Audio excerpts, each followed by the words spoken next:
Hello, this is Chris Fennell.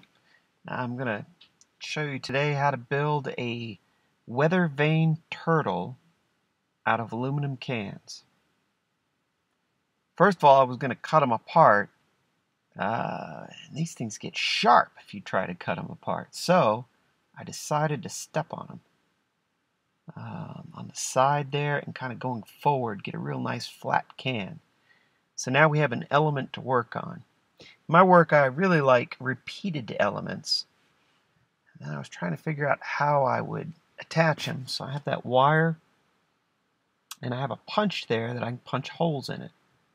Now, the weather vane part, I needed a pivot place. So I took the utility knife. Be careful with this thing. It's always looking for some blood. Anyway, and I cut out a little place for my clothes hanger tip to fit in there and spin around. Now, it would spin a little bit better if I would straighten it so that the center point is right, that pivot point's right over the center. And then I'm going to do something where I'm going to make a little circular sort of a race down there,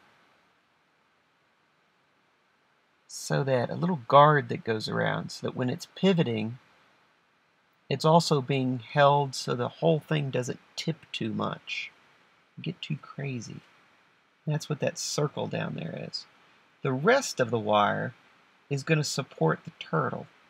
So there it goes, and it just pivots around,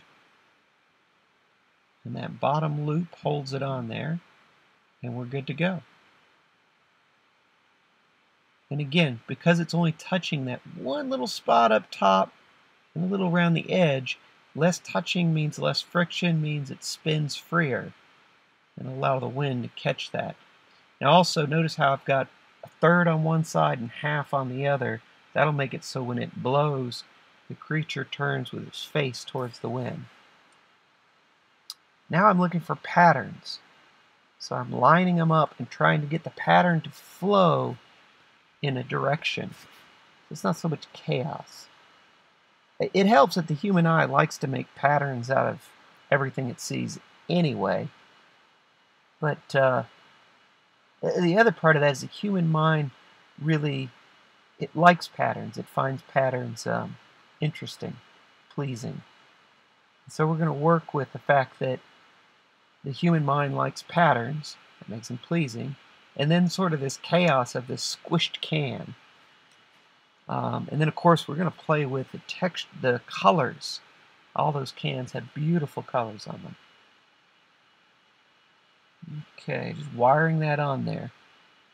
So punch a hole, throw the wire through there, tighten it up with a pair of pliers. Square, flat pliers work better because they just grab the two and then you twist them around, bend it over, and trim it if you want.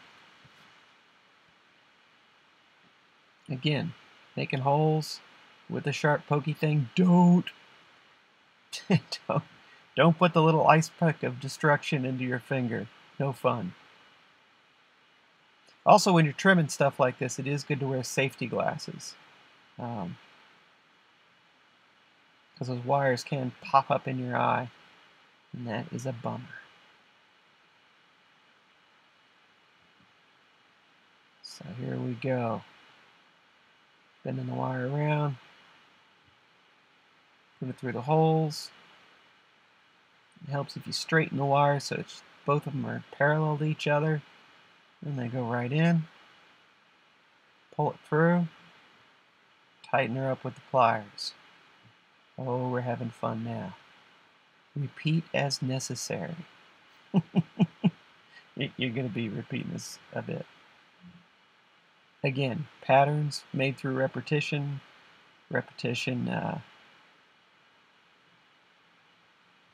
Yeah, I recommend turning on something in the background, your favorite app, kind of like listening to Radio Lab.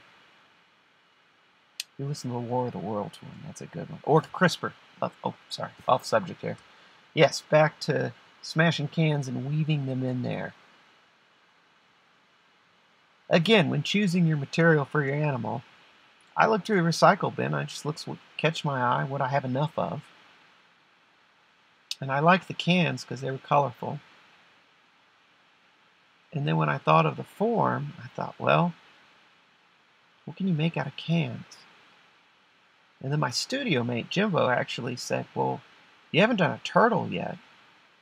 And I thought, oh, the cans would make like the pattern on the back of the shell. And I was picturing a boxer turtle I used to have as a kid.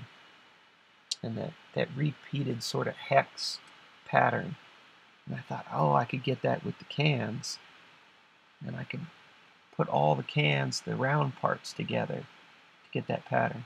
Now you can see how how off-center this is. It's rotating, but then leaning to one side. So I need to fill in the other side as well.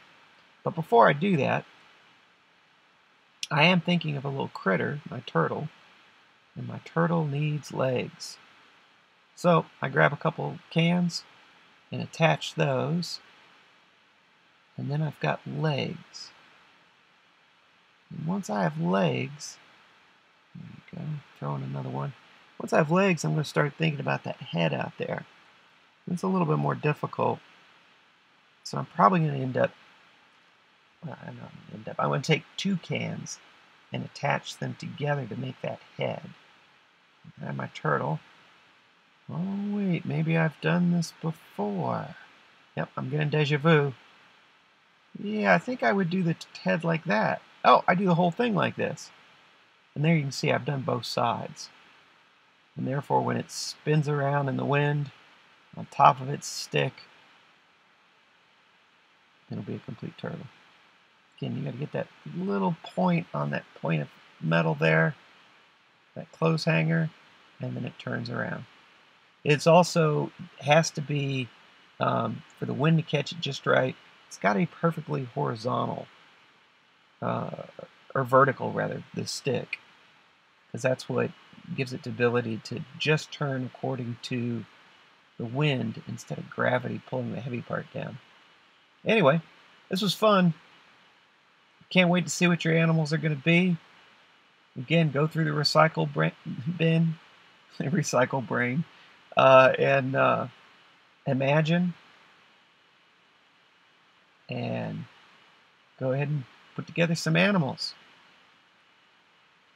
It can be fun, maybe a little silly. Thanks. Have a good one.